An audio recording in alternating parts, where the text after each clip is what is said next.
Zero novidade. Mas assim como eu, você é maluco. Você é 22. Você senta.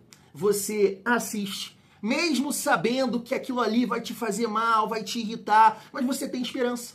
Porque você tem esperança há tantos anos, mais de 20 anos. Então você tem esperança que o Matheus França vai acertar um chute na gaveta, vai acertar um passe, mas não vai. Mas não vai, porque o cara não tem a menor condição de jogar no Vasco. Não, eu tô falando agora, tá? Eu não tô falando no momento que ele foi contratado, porque a gente estava aqui, o Cruzeiro tentou a contratação desse jogador, mas não dá. Mas não dá. Mas, família, eu tô aqui novamente, né, para repercutir aqui uma apuração que não é informação, né, do Lineker, né, que é um cara que entra em embates ali com o Diniz, com o próprio Felipe e também com o Pedrinho, mas ele tá por lá, ele tá lá na Bahia, né, cobrindo o Vasco, e ele falou que tem vários dirigentes do Vasco nesse momento lá e que pode acontecer alguma coisa. Eu vou trazer esse corte aqui, além de trazer aqui duas visões de um torcedor que estava lá hoje na Fonte Nova, não é isso? Assistindo o Vasco, e também do Rizek, falando sobre vontade. Porque se está faltando vontade para o Vasco, aí, sinceramente, realmente a gente tem que debater aqui a permanência do Fernando Diniz, família. Então, eu conto com a sua visão aí, a sua opinião aqui nos comentários, porque apesar de não acreditar na demissão do Fernando Diniz, eu acho que o dirigente, o presidente Felipe, que é o diretor técnico, tem que ter esse olhar, né, em relação aos jogadores. Agora, vai demitir o Fernando Diniz? Beleza, se é para dar um algo a mais, um susto, ou um gás para esse elenco, tentar mudar alguma coisa, não tem como você mandar 30, né, você manda o treinador. Mas eu vou te falar uma coisa, a reformulação que o Vasco precisa fazer nesse elenco, família, não tem papo de Natal, de Ano Novo, não tem nada, férias, não tem nada para essa galera aí. Eu sei, Pedrinho, que é difícil, que é, né, desgastante, mas não tem como tirar férias. Tem uma galera aí para tu mandar embora, porque com salário em dia, né, a galera tá tirando um dia aí, tu vê todo mundo, né, Itália, Angra, pá, dinheiro no bolso, a cara de todo mundo tá boa, cara. Não é como o Iago Pikachu, né, aquela cara pesada, igual essa cara de bumbum que eu tô aqui. Tu pega aquela galera ali do Pikachu, né, do período do Nenê, que também pegou, né, essa reza braba aí, todo mundo duro, sem dinheiro, né, 3 meses sem receber, e a torcida dando pedala Robinho lá no pedala no Rodrigo, sabe, uma outra situação. Falta de vontade. Falta de vontade, eu não consigo não entender isso não, família vascaína. Mas deixa eu seguir aqui essa resenha bem rápida pra gente trocar uma ideia sobre isso. Cara, eu tava vendo, né, o Gabriel Peck, eu continuo seguindo ele, e ele botou aí, ó, bora Vascão. Gabriel Peck cheio de dinheiro no bolso, podendo estar indo lá visitar o Mickey, a Minnie, Pateta, foi assistir o Vasco. Perdeu teu tempo, né, Gabriel Peck? Assim como os vascaínos, que atuação pavorosa do Vasco, família. Só para destacar aqui um comentário bem rápido de um amigo aqui no nosso pós-jogo, o Cláudio, ele comentou assim, ó, Tiagão, será que o Garré é pior que o Matheus França? E eu respondi aqui, né? Excelente pergunta, né?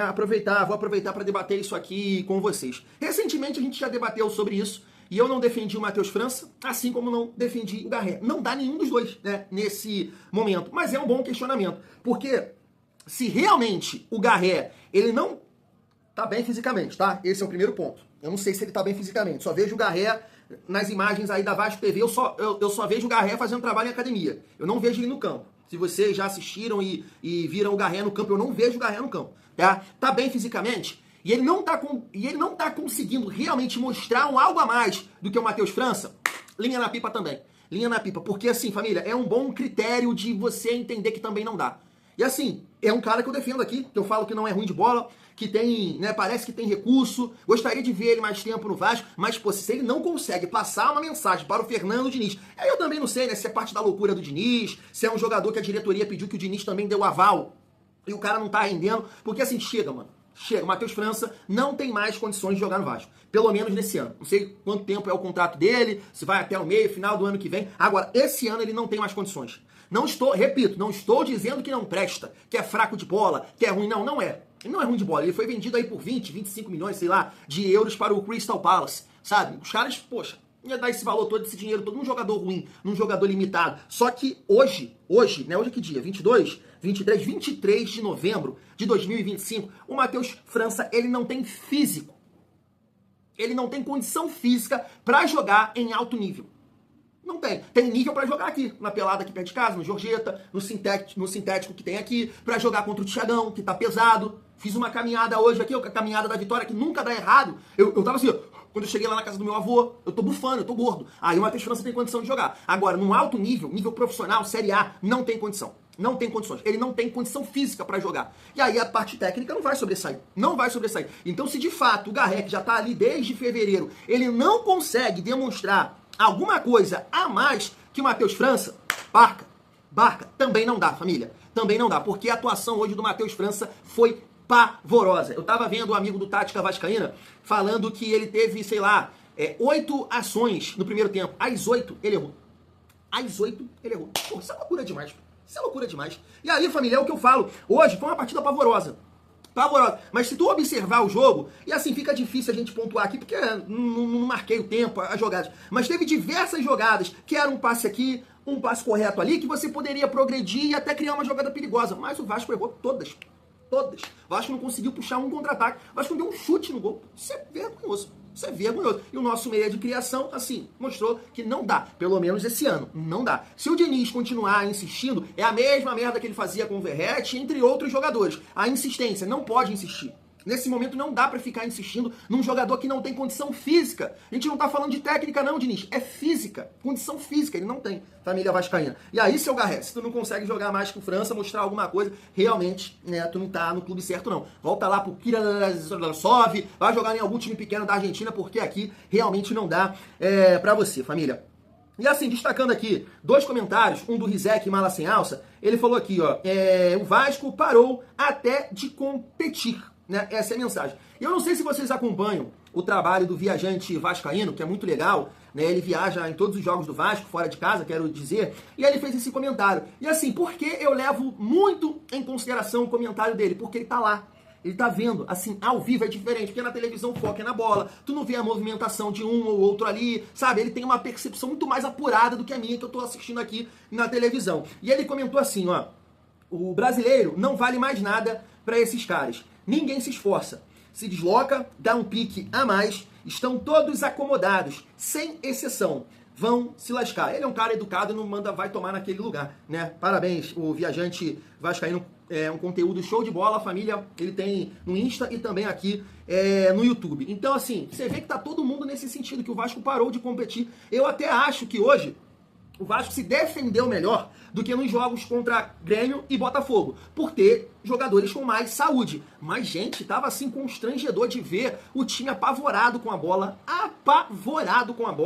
uma dificuldade de pensar, de tocar e passar. O Vasco não fez nada. Então, assim, cara, hoje a situação complicou. Hoje tá até complicado, né? O Vasco hoje o Vitória tá com 3 pontos do Vasco. Olha só que loucura, cara. Olha só que coisa constrangedora. O Vitória está a 3 pontos do Vasco. 3 pontos do Vasco. Que isso, cara? Isso é de maltratar, cara. Gente, cara. Como é que vocês fazem isso com a gente, cara? Sabe? Então amanhã, o Santos, por exemplo, o Santos ganha do Internacional amanhã e chega a 40. Internacional 40. Olha a merda. E aí no próximo jogo, sexta-feira, que assim, eu vi o mídia vascaíno falando, e é verdade, esse jogo, ele é mais importante que a Copa do Brasil, pô. É mais importante, porque de todos esses jogos que o Vasco tem, agora os 3 no Campeonato Brasileiro, Internacional, Mirassol e Galo, o mais acessível é esse aqui, é o Inter. É o Inter. Porque o Mirassol, apesar de já ter definido ali a vaga na Libertadores, é um papel colorido a mais.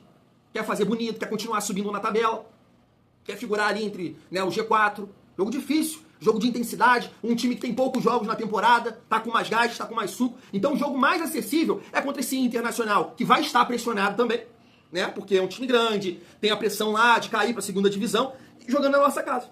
E a gente tem que tirar essa urucubaca de 2 anos seguidos perdendo pro Internacional em casa. É o jogo mais acessível. Porque o Galo é fora e vai jogar a vida para tentar beliscar uma vaga aí na pré-Libertadores. Então, família, deixa eu passar o corte aqui do Lineker e aí a gente volta para falar dessa falta de vontade do trabalho do Fernando Diniz. Olha só. Mas, cara, olha só, exatamente nesse lugar aqui, eu tava aqui exatamente nesse lugar, passaram aqui Pedrinho, Felipe Loureiro, Admar Lopes e Alain Melanciano. Não se tem, e eu falo para você por experiência própria, a presença de tantos dirigentes assim, se não for tomar uma grande decisão. Não faz sentido nenhum. Não vale classificação, não vale título, não vale nada. Se tem a presença de tantos dirigentes assim, pode acontecer algo extremo. E o que está mais próximo de ser extremo? A demissão do técnico Fernando Diniz. Então, Eu sei que o Pedrinho ele não toma decisões tão fáceis assim, é um cara mais coração, é um cara mais sentimental. O Pedrinho tem dessas características pessoais dele. Então a presença de dirigentes amortecem um pouco essa responsabilidade. Então eu não duvido, tá? Isso aqui é um achismo meu diante da experiência que eu adquiri de várias coberturas, de vários anos, de várias demissões de técnicos, estando presencialmente falando, tá? Não tem movimentação dessa forma, dessa quantidade de dirigentes, se não for para tomar uma decisão, se não for um jogo que tudo pode acontecer, tá? Ó, tá suando, mano. Que é isso? O que esse time faz com a gente, né?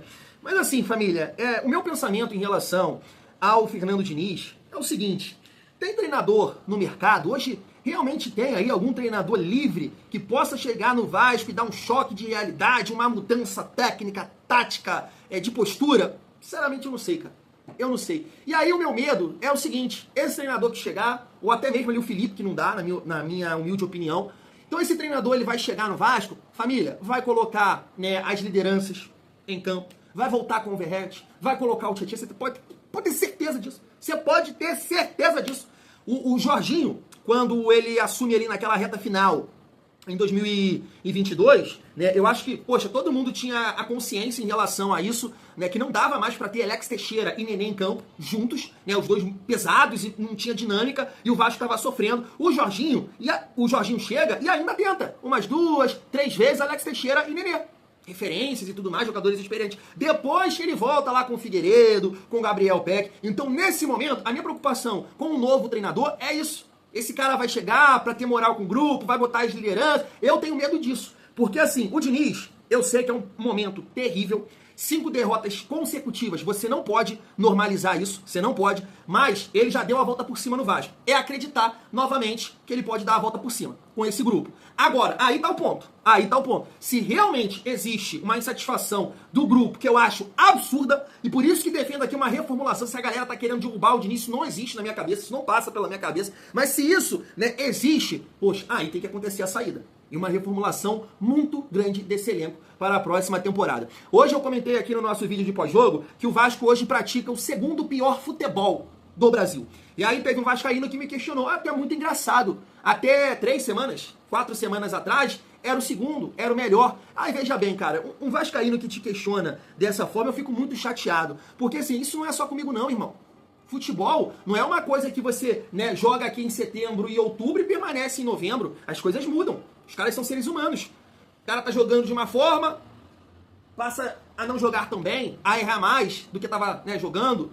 O cara tá produzindo e o adversário toma conhecimento daquilo e marca melhor. Então, assim, tem várias coisas que acontecem. Por exemplo, se você pegar o torcedor do Palmeiras lá, contra a LDU na virada, né, 4-0, o cara tava com a confiança lá em cima, vamos ser campeão. Pergunta agora, pergunta hoje, se tá a mesma coisa, se pratica o mesmo futebol. 4 jogos, o Palmeiras fez 2 pontos e 1 gol apenas. Pergunta lá. Então não é só com o vascaíno não, irmão. Não é só com o vascaíno não. Isso acontece com todos os outros torcedores e clubes aqui do Brasil. Pelo amor de Deus, vai ser chato lá com a tua família, com a tua esposa, com a tua mãe. Vai lá, vai perturbar, vai zonear a cabeça de outra pessoa. De outra pessoa. Porque o futebol que o Vasco está praticando nesse momento, ele é terrível. Ele não tem defesa de ninguém. Mas é o que eu falo aqui, os jogadores do Vasco não tem ali o Ribamar, não tem o Neto Borges, tem jogadores de qualidade, mas infelizmente não estão performando. Por exemplo, o caso do PH, tá uma merda. Tá uma merda, PH. Tu tá pensando o quê? Depois que foi pra seleção, não, volta lá, operário da bola, irmão. Senão tu nunca mais vai voltar. Nunca mais, se ficar com um pouquinho de salto alto, tu nunca mais volta lá. Tu nunca mais pisa, tu nunca mais veste a amarelinha. Se tu ficar com esse nível de atuação, volta lá, irmão. Atenção, rasgar, chegar junto. É isso que tu tem que fazer. Mas em relação ao Fernando Diniz, família, a minha visão é essa. A minha visão é essa. O grupo tá com ele? Continua. Não tá? Aí tem que ter conversa pra uma saída. Porque aí não adianta. Não adianta permanecer com o cara e os caras, né, não correrem por ele. Mas eu entendo, colocando isso de um novo treinador, de oportunizar novamente, né, os experientes do grupo, que é a minha preocupação. Hoje o Vasco foi muito mal. Foi terrível. Mas o Diniz precisa entender que o time do Vasco é isso aqui. É por aí. Agora é buscar postura, um nível de atuação. Mas é isso aí, é saúde. Não pode entrar com o Verratti, não pode entrar com o Tietchan, não pode. Não dá. A verdade é essa, não dá. Esse time precisa ter mais saúde. Sabe por quê, família? Hoje foi muito mal. Mas o Vasco só perdeu de 1-0. Se tivesse com o Tietchan, se tivesse com o Verratti, se tivesse com essa galera mole, Coutinho, Nuno em campo, seria mais. Seria 3, seria 4. Com certeza. Assim como foi contra o Botafogo, e assim como milagre de Deus, o Grêmio não meteu 5 na gente, que o Jardim tava salvando, e eles são ruins pra caramba. Então, o princípio de tudo, o início de tudo é saúde. E o Diniz já sabe isso. Se ele voltar a repetir, aí realmente não há, né, Deus, não há Jesus que dê jeito. E aí, assim, para 2026, não tem que ficar. Hoje, eu não sou a favor de uma demissão do Fernando Diniz, porque acho que ele já deu a volta por cima, né, nesse segundo turno. 12 jogos, o Vasco só perdeu 1. Espero que ele possa, junto com o grupo, né, a postura tem que mudar contra o Internacional na sexta-feira, pra gente sair dessa situação no Campeonato Brasileiro e tentar competir na Copa do Brasil. Porque hoje, o futebol de hoje, futebol praticado pelo Vasco hoje, não tem a menor condição de passar na Copa do Brasil.